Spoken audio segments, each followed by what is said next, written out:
morning children, take out your English reader book. Today we are going to do lesson number 4, which is a poem, Wonderful World. The poet of this poem is W.B. Rands. Okay.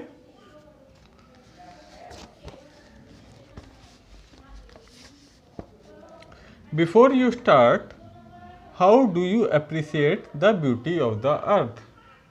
तो start करने से पहले आपको ये बताना है कि आप जो हमारी जो अर्थ है, हमारा जो प्लेनेट है अर्थ, जिसको हम धरती माँ कहते हैं, उसकी जो ब्यूटी, उसकी ब्यूटी क्या, जो भी प्लांट्स लगे हुए हैं, नदियाँ हैं, रिवर्स, माउंटेन्स, ये सब उसकी सुंदरता है। बहुत सुंदर है हमारी धरती ना। तो इसकी आप जो ब्यूटी, उसको आप कैसे अप्रिसिएट करते हैं, ठीक है, तो ये आपको बताना है। अब हम पोम स्टार्ट करते हैं। Great white beautiful wonderful world, with the wonderful water round you curled, and the wonderful grass upon your breast, world you are beautifully dressed। ठीक है, तो ये आपका फर्स्ट स्टैंजा है। Great white beautiful wonderful world, जो हमारी जो planet है अर्थ, वो बहुत ही बड़ा, बहुत ही विशाल है, और बहुत ही महान है। ठीक है। With the wonderful water round you curled, और इसके चारों तरफ इसके पानी है। ठीक है, इसके चारों तरफ पानी है। And the wonderful grass upon your breast, और इसकी छाती पे, यानी कि जो लैंड एरिया है वो पूरा ग्रीन है, घास उस पर पूरा घास है। ठीक है, यानी कि पूरा ग्रीन है। बाकी सब हिस्सा जो धरती का वो पानी है, चारों तरफ उसका पानी हो गया, और जो लैंड हिस्सा वो ग्रीन है। ठीक है, यानी कि घास है पूरे पे। World you are beautifully dressed, और तो जो पोएट है वो क्या कह रहा है कि जो वर्ड, जो धरती है, जो हमारी अर्थ है, वो बहुत ही सुंदर से, बहुत ही ब्यूटीफुली उसको ड्रेस किया गया है। चारों तरफ से पानी, ब्लू कलर का पानी है, और ग्रीन कलर की वेजिटेशन है। ठीक है, तो यही ब्लू और ग्रीन से हमारा जो प्लेनेट है वो बहुत ही अच्छे से ड्रेस किया हुआ है ना। अब हम नेक्स्ट पैरे पे आते हैं। The wonderful air is over me, and the wonderful wind is shaking the tree, it walks on the water and whirls the mills, and talks to itself on the top of the hills। उसके बाद जो poet है वो कह रहा है कि the wonderful air is over मी, मेरे ऊपर बहुत ही वंडरफुल, बहुत ही महान हवा है। ठीक है। And the wonderful wind is shaking the tree, और जो हवा जब चलती है तो उसको हम लोग क्या बोलते हैं, तब हम उसको, उस हवा को क्या बोलते हैं, विंड बोलते हैं। और जो हवा, जो विंड जो है वो क्या कर रही है, वो ट्री को शेक कर रही है, उसको हिला रही है। It walks on the water and whirls the mills, और जो वंडरफुल एयर जो है वो क्या कर रही है, वंडरफुल विंड जो है वो क्या कर रही है, it walks on the water, वो पानी पे चल रही है, एंड विल्स द मिल्स, और जो विंड मिल होती है, जिसे हिंदी में बोलते हैं पवन चक्की, उसको घुमा रही है, उसको रोटेट कर रही है। And talks to itself on the top of hills, और हिल के टॉप पे अपने से ही बातें कर रही है। जब आप हिल पे जाओ तो हवा की जैसे आवाज़ सुनाई देती है ना, तेज़ी से अगर हवा चलती है, तो वो अपने से ही वो बातें कर रही है। The wonderful air is over me, and the wonderful wind is shaking the tree, it walks on the water and whirls the mills, and talks to itself on tops of the hill। फिर next stanza है। You friendly earth, how far do you go, with the wheat fields that nod and the rivers that flow, with the cities and gardens and cliffs and isles, and people upon you for thousands of miles। तो अब जो poet है वो क्या कह रहे हैं, you friendly earth how far do you go, कि तुम जो अर्थ को फ्रेंडली कह रहा है। पहले तो पोएट फ्रेंडली क्यों कह रहा है, क्योंकि जो अर्थ है वही हम लोगों को, जो भी लिविंग बीइंग्स इस प्लेनेट पे होते हैं, वो अर्थ ही हमको सपोर्ट करता है। यहीं से हम खाना खाते हैं, यहीं पे हम घूमते फिरते हैं, तो हर चीज़ में हम लोगों की, ह्यूमन बीइंग की वो मदद करता है।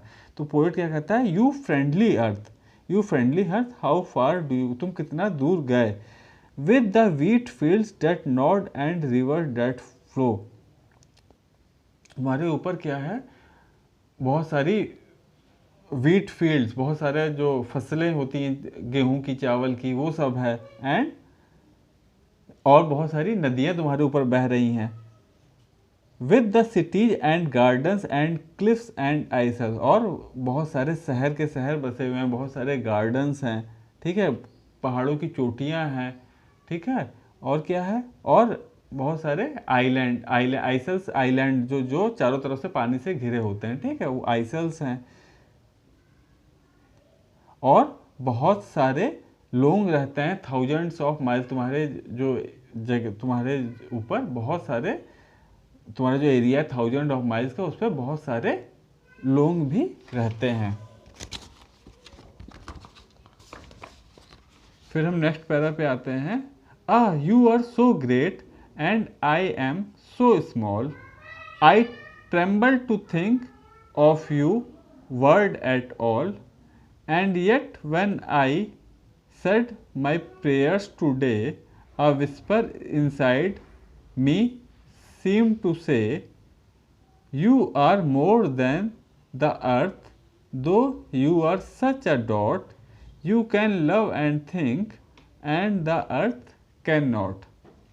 तो उसके बाद जो पोएट है वो क्या कह रहे हैं, oh you are so great and I am so small, कि तुम इतने महान हो और मैं बहुत ही छोटा हूँ, मैं बहुत ही स्मॉल हूँ। I tremble to think of you world at all, और मैं जब सोचता हूँ तुम्हारे बारे में कि तुम इतने बड़े और महान हो, मैं इतना छोटा सा, तो मैं तुम्हारी महानता के बारे में सोचता हूँ, तो मैं, आई ट्रेम्बल मतलब होता है बेटा कांपना, आई ट्रेम्बल तो मैं कांप जाता हूँ। And yet when I set my prayers today, और जब लेकिन फिर भी जब मैं प्रेयर करता हूँ, and yet when I set my prayers today, a whisper inside me seem to say, लेकिन मेरे कान में एक आवाज़ होती है, जैसे फुसफुसाहट की, विस्पर करना मतलब कान धीरे से बोलना, ठीक है, एक मेरे कान में एक विस्पर होता है, एक आवाज़ होती है, you are more than the earth though you are such a dot, कि तुम जो हो वो अर्थ से बड़े हो, तुम अर्थ से भी महान हो, you are more than the earth, तुम अर्थ से भी ज़्यादा हो, भले ही तुम बहुत ही ज़्यादा छोटे हो। You can love and think, तुम सोच सकते हो, यू कैन, और प्रेम कर सकते हो, you can love and think and the earth can not, लेकिन अर्थ ये चीज़ नहीं कर सकता है, ठीक है। ये आपकी पोम थी, इस पोम को बेटा लर्न कर लीजिएगा। और इस पोम के राइटर कौन है, पोएट कौन है, W.B. रैंड्स, इनका नेम भी लर्न कर लीजिएगा। अब उसके बाद हम लोग वर्ड मीनिंग पे आते हैं। ट्रेम्बल, ट्रेम्बल शेक स्लाइटली, तो ट्रेम्बल करना मतलब शेक स्लाइटली मतलब कांपना, ठीक है, जैसे हम लोग कोई वो हो जाए, कोई मतलब हम लोग डर जाए तो एक जगह कांप जाते हैं ना, वही उसी को कहते हैं शेक स्लाइटली। फिर isle, a small island, isle small island को कहते हैं। Cliff, a steep rock at the bottom of the sea, cliff क्या है, एक स्टीप रॉक मतलब जो एक ढाल वाला पत्थर, कहाँ पे, एट द सी के बॉटम में, ठीक है, at the bottom of the sea. फिर वर्ल्स क्या है, something moving round and round very quickly, whirls मतलब कोई चीज़ बहुत तेज़ी से चक्कर लगाना, गोल गोल घूमना, ठीक है। फिर ड्रस्ट क्या है, एब्सोलूट फॉर्म ऑफ ड्रस्ट, तो ड्रस्ट करना वही ड्रस्ट है, एब्सोलूट फॉर्म ऑफ ड्रस्ट। अब रीड एंड राइट है आपका क्वेश्चन, सब पे आ गए। Answer the following question, which action of the wind is described in the pome, तो आपको पहले फर्स्ट क्वेश्चन है आपका कि कौन सा एक्शन पोम में डिस्क्राइब किया गया है, इस पोम में विंड का कौन सा action. The action of the wind described in the poem are shaking of the tree, walking on the water and rotating the mill. तो कौन कौन से एक्शन की बात की गई है इस पोम में विंड के, एक तो वो क्या करता है, वो शेकिंग ट्री को हिला देता है। विंड का क्या है, एक एक्शन क्या होता है जिसमें वो विंड जो है वो ट्री को हिला देता है और विंड मिल को रोटेट करता है और विंड और पानी के ऊपर चलता है। तो इस एक्शन की बात की गई है विंड के, ठीक है। फिर आपका नेक्स्ट क्वेश्चन है, what makes the poet tremble. जो पोएट है वो क्यों कांपने लगता है। द पोएट, इसका ये वाला बेटा आंसर है। The poet trembles when he thinks of the wonderful great wide world. जब वो बहुत ही महान वर्ल्ड के बारे में सोचता है तो उसे लगता है कि वो कितना छोटा है और वर्ल्ड कितना महान, कितना बड़ा है। तो वो जो पोएट है वो ट्रेम्बल करने लगता है, यानी कि कांपने लगता है, ठीक है। फिर नेक्स्ट क्वेश्चन है, what is the attire of the earth. Earth का अटायर क्या। अटायर मतलब उसका ड्रेस क्या है, अटायर मतलब कपड़े, ठीक है। तो the wonderful water and grass is the attire of the अर्थ। जो अर्थ पे जो ग्रीनरी है, ग्रास की, पेड़ पौधों की, और जो पानी है अर्थ के चारों तरफ ब्लू कलर का, वही अर्थ के अटायर है, वही अर्थ के ड्रेस हैं, ठीक है। फिर नेक्स्ट क्वेश्चन है, why does poet regard earth as a friend. जो पोएट है वो अर्थ को अपना फ्रेंड क्यों मानता है। तो इसका आंसर है, the poet regard earth as a friend because earth provides everything needed for survival of living beings. Earth को वो फ्रेंड इसलिए रिगार्ड करता है क्योंकि अर्थ से ही हम ह्यूमन बींग्स को या लिविंग बींग्स को सब कुछ मिलता है जो कि जीने के लिए जरूरी होता है, ठीक है।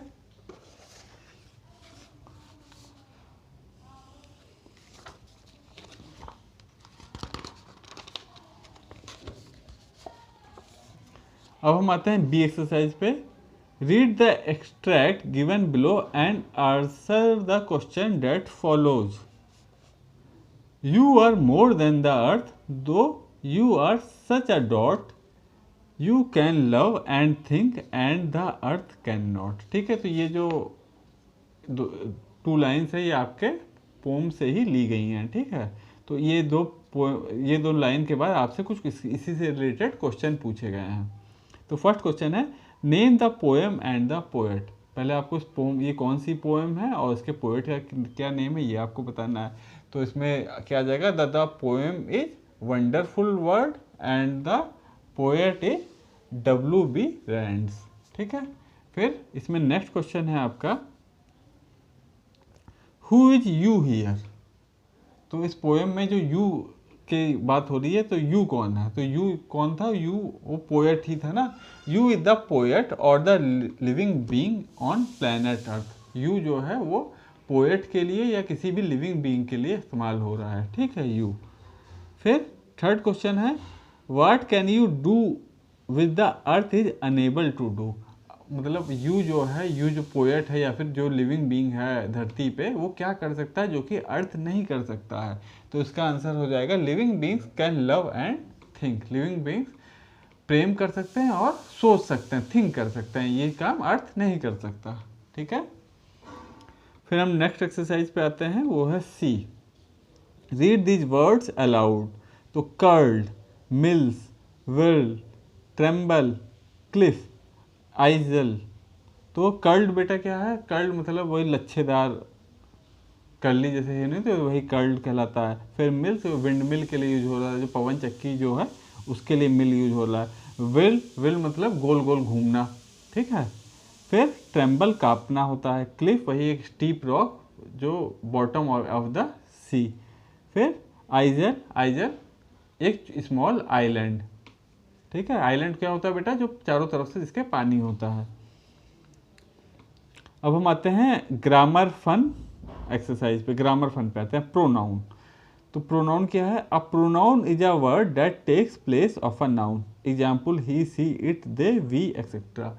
वो वर्ड जो कि हम लोग नाउन की जगह पे इस्तेमाल करते हैं उसको हम लोग प्रोनाउन कहते हैं। तो हम नाउन की जगह क्यों इस्तेमाल करते हैं, we use it to stop the repetition of noun. हम इस वर्ड को इसलिए यूज करते हैं प्रोनाउन को, ताकि जो नाउन है उसका बार बार रिपीटिशन ना हो। जैसे हम बोलते हैं Ram is a good boy, Ram studies in class 4th। तो 2 सेंटेंस बोले हमने, 2 बार राम बोला, तो फिर हम इसे कैसे बोल सकते हैं, Ram is a good boy, he studies in class 4th। तो अब राम की जगह हम लोगों ने ही लगा दिया। अब बार बार राम बोलेंगे तो फिर वो चीज़ ठीक नहीं लगेगा, तो उसकी जगह हम लोग प्रोनाउन का यूज करते हैं। तो प्रोनाउन कौन सा, pronoun are words that are used in place of noun to avoid repeat its repetition. ठीक है, अब हम यहाँ अभी तक तो हम लोगों ने प्रोनाउन के बारे में पढ़ा था, अब हम लोग यहाँ क्या पढ़ेंगे, टाइप्स ऑफ प्रोनाउन। प्रोनाउन कितने प्रकार के होते हैं। पर्सनल प्रोनाउन, पहला कौन सा है, पर्सनल प्रोनाउन। अब personal pronoun refers to specific person or object or group of things directly. ठीक है, तो ये डायरेक्टली जो नाउन की जगह जो पर्सन डायरेक्ट जो भी पर्सन या कोई भी चीज़ का इस्तेमाल हो रहा है, जो उसको रिफ़र कर रहा है, ये उसको रिफ़र करता है पर्सनल प्रोनाउन। इसके एग्जाम्पल कौन से होते हैं, ही, आई, सी, यू, इट, मी, ये सब इसके एग्जाम्पल होते हैं। तो नॉर्मल जो आप प्रोनाउन पढ़े हो तो उसके जो मेन एग्जाम्पल होते हैं वो यही होते हैं, ही, आई, सी, इट, दे। फिर नेक्स्ट है possessive pronoun. A possessive pronoun describes a close possession to or an ownership of or relationship to a noun, a person और अ थिंग। ये पोजेशन दिखाता है, जो पर्सनल ये पोजेसिव प्रोनाउन होता है, डिस्क्राइब्स अ क्लोज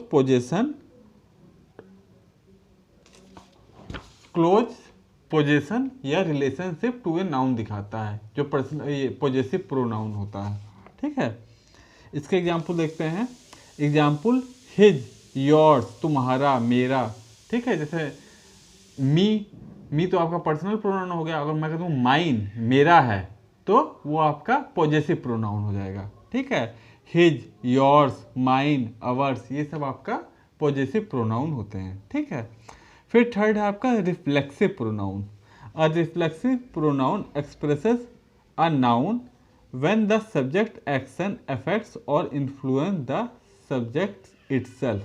तो रिफ्लेक्सिव प्रोनाउन वो प्रोनाउन होते हैं जबकि सब्जेक्ट का एक्शन जो भी होता है वो उससे सब्जेक्ट ही अफेक्ट हो रहा है, उससे सब्जेक्ट जो सब्जेक्ट जिसके बारे में बात हो रही है वही अफेक्ट भी हो रहा हो, तो हम लोग उसको क्या बोलते हैं, रिफ्लेक्सिव प्रोनाउन। इसके एग्जाम्पल क्या है, हरसेल्फ, योरसेल्फ, हिमसेल्फ। ठीक है, ये सब इसके एग्जाम्पल हैं। फिर नेक्स्ट है, फोर्थ है आपका reciprocal pronoun. A reciprocal pronoun is used when two or more nouns are reciprocating to each other or one another in same action।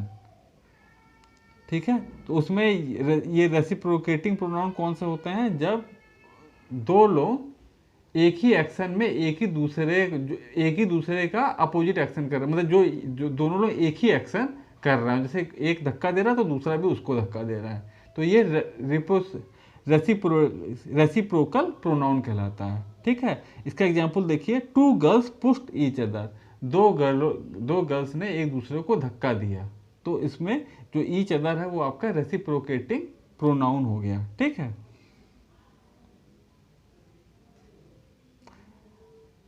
फिर नेक्स्ट है आपका रिलेटिव प्रोनाउन।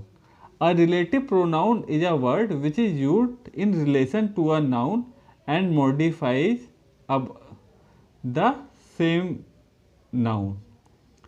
तो जो बेटा रिलेटिव प्रोनाउन है इज यूज्ड इन रिलेशन, ये एक noun के रिलेशन में यूज होता है और उस नाउन के बारे में हमको कुछ और भी ज़्यादा इंफॉर्मेशन हमें प्रोवाइड करता है। इसके एग्जाम्पल है विच, हु, डैट, हुम। तो ये क्या करता है, ये हमको नाउन के बारे में और भी ज़्यादा जानकारी हमको देता है। ये आपका क्या होता है, ये होता है रिलेटिव प्रोनाउन। ठीक है, इसमें बेटा मेन आप लोग ये लर्न कर लीजिएगा, एक तो डेफिनेशन देख लीजिएगा, दूसरा आप ये लर्न कर लीजिएगा कि प्रोनाउन, टाइप्स ऑफ प्रोनाउन और कौन कौन से होते हैं। जैसे तो इसमें आपका जैसे पर्सनल प्रोनाउन हो गया, पॉजेसिव प्रोनाउन हो गया, ठीक है, फिर रिफ्लेक्सिव प्रोनाउन हो गया, रेसिप्रोकल प्रोनाउन हो गया, ठीक है, रिलेटिव प्रोनाउन हो गया। इनके बारे में थोड़ा थोड़ा सा पढ़ लीजिएगा।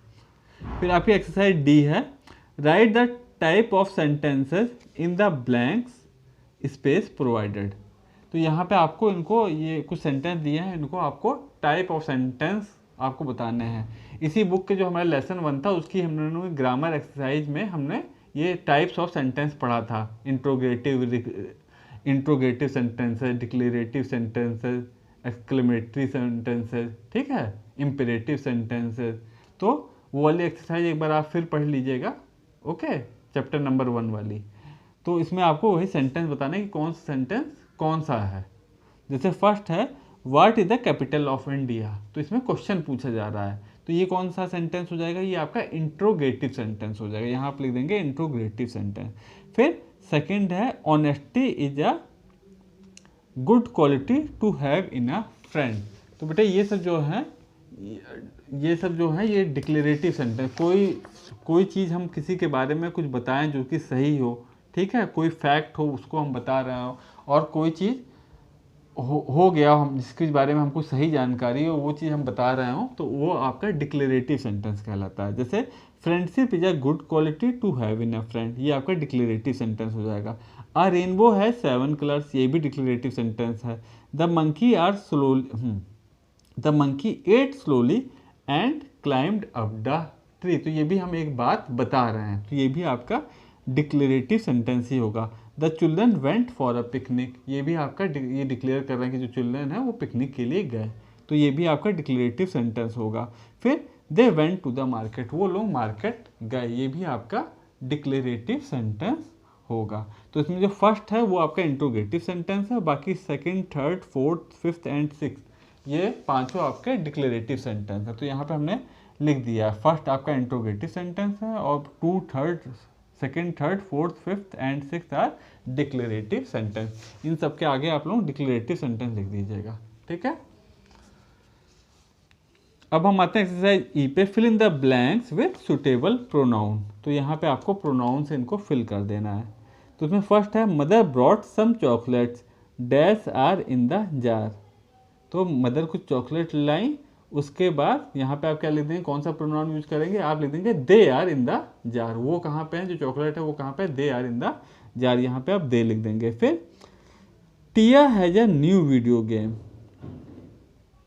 टिया has a new video game. फिर टिया की जगह, टिया एक गर्ल है, उसकी जगह हम यहाँ क्या लिख देंगे, she likes to play with it, game क्योंकि नॉन लिविंग थिंग है तो उसके लिए हम लोग इट का यूज कर देंगे, she likes to play with it.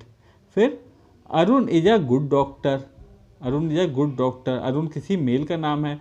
फिर यहाँ पे क्या लिख देंगे आप, इसलिए ही का यूज करेंगे, he takes care of his patient, वो अपने पेशेंट, तो अपने पेशेंट का क्या हो जाएगा, he takes care of his patient, यहाँ पे ही आ जाएगा और यहाँ पे हिज आ जाएगा, ठीक है।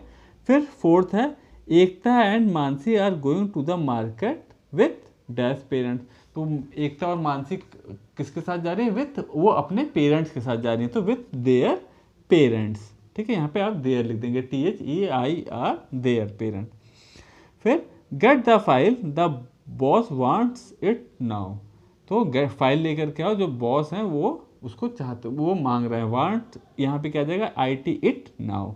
फिर the dog is hurt it must be in pain, तो जो डॉग है वो हर्ट हो गया, उसे चोट लग गई है, और हम लोग जो लिविंग थिंग्स भी, एनिमल्स के लिए भी हम लोग अक्सर करके इट का इस्तेमाल करते हैं, ठीक है। द डॉग इज हर्ट, फिर यहाँ लिख देंगे it must be in pain. तो यहाँ पे बेटा हमने जो फिल इन द ब्लैंक में जो जैसे आ रहा है वो हमने यहाँ पे लिख दिया है, ठीक है, ई वाले में। फिर हम आते हैं एक्सरसाइज F पे।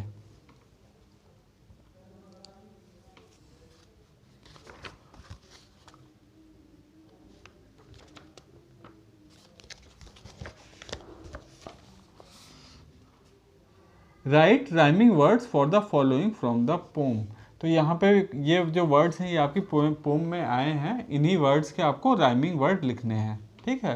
तो डे का से, में, ये सब राइमिंग वर्ड हो जाएगा डे का, ठीक है। फिर वेट का, ये यट का वेट, लेट, फ्लो का ब्लो, ग्लो, स्लो, ठीक है। फिर टॉप का क्या राइमिंग वर्ड हो जाएगा, सॉप, फ्लॉप, लास्ट में मतलब वही सेम साउंड आए उनको हम लोग राइमिंग वर्ड्स कहते हैं, ठीक है। फिर फिफ्थ है आपका ट्री, ट्री का क्या हो जाएगा, फ्री, ग्ली, ये सब आपका राइमिंग वर्ड हो जाएगा। अब आपकी एक्सरसाइज जी है, imagine your surroundings, what can you do to beautify them. आपको अपनी सराउंडिंग्स, अपने आसपास का एरिया देखना है और आप क्या कर सकते हो उसको ब्यूटीफाई करने के लिए, उसको सुंदर बनाने के लिए। ठीक है, तो हमने यहाँ पे बेटा 2 लाइन्स ऐसे लिख दी हैं, I will plant trees along the walkway, जो भी रास्ते के किनारे किनारे में ट्री प्लांट करूँगा। ग्रीनरी से भी बहुत पॉल्यूशन भी कम होता है और देखने में भी ट्री बहुत सुंदर लगते हैं। ठीक है, I will put dustbin so that no garbage remain scattered here and there, और मैं क्या करूँगा, और मैं डस्टबिन भी रख दूंगा ताकि कुछ भी कूड़ा कबाड़ा जो लोग फेंकते हैं इधर उधर वो सब प्रॉपर डस्टबिन में फेंकें। ठीक है, तो इस तरीके से मैं अपने सराउंडिंग को ब्यूटीफाई करूँगा। आप इसमें आप भी कुछ एक आध लाइन अपने से और भी जोड़ करके इसमें लिख सकते हैं कि जैसे मैं अपना घर के बाहर बाउंड्री वॉल वगैरह वो सब मैं अपने पेंट कर लूँगा अच्छे से, तो वो और सुंदर लगेगा। तो इस तरीके से कुछ भी आप 2-4 लाइनें लिख दीजिएगा। फिर हम आते हैं नेक्स्ट एक्सरसाइज पे, एच है, look at the picture and complete the crossword puzzle. तो यहाँ पे आपको एक क्रॉसवर्ड पजल दी है और जो पिक्चर दी हुई है तो उसी से आपको फिल करना है। तो पहला देखिए यहाँ पे इसे करना, तो यहाँ पे ग्रास है, देखिए तो ये क्या हो जाएगा, GRASS ग्रास। यहाँ पे ट्री बना है तो यहाँ पे आप कैसे इसे करेंगे, यहाँ पे TREE ट्री हो जाएगा। ठीक है, फिर यहाँ पे देखिए ये क्या है, ये सन बना है, SUN सन हो जाएगा। फिर यहाँ पे देखिए ये क्या है, गार्डन है, तो GARDEN गार्डन हो गया। और ये क्या है, ये आपकी फील्ड है, ठीक है, खेत है, FIELD फील्ड हो जाएगा। ठीक है बेटा, तो इस तरीके से बेटा ये आप एक्सरसाइज कंप्लीट कर लीजिएगा और ये पूरा अपना वर्क जो है ये आप अपनी फेयर कॉपी में कर लीजिएगा। और उसके बाद जो भी वर्ड मीनिंग वाले जो वर्ड आए हैं और उसके अलावा जो भी इस पोम में जो भी डिफ़िकल्ट वर्ड्स आए हैं जिनको आपने पहले नहीं ध्यान दिया, जिनकी स्पेलिंग आपको नहीं लर्न होती है, वो सब आप लोग एक न्यू वर्ड्स का कॉलम बना करके वो सारे वर्ड्स उसमें लिखेंगे और उसको भी लर्न कर लीजिएगा। ठीक है बेटा, ओके बेटा, बाय, टेक केयर।